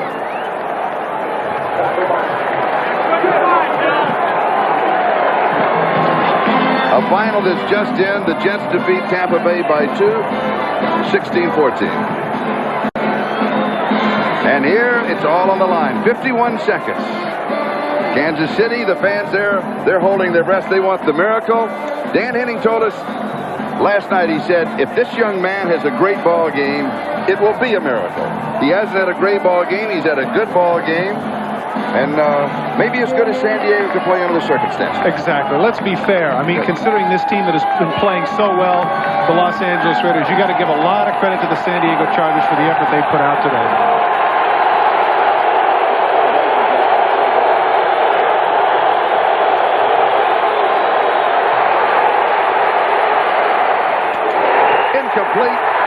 Raiders take over. They'll be the champions.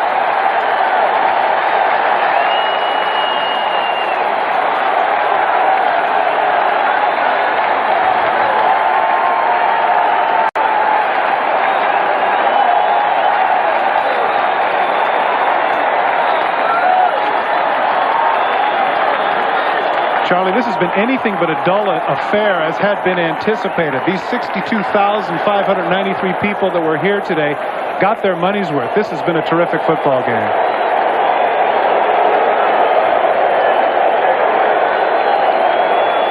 And now all the Raiders have to do is run 45 seconds off of the clock.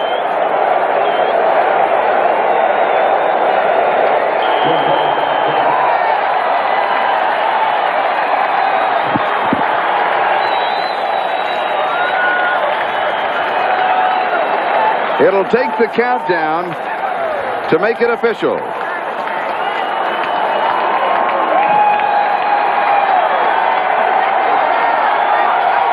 I think that young man has nothing to be ashamed of.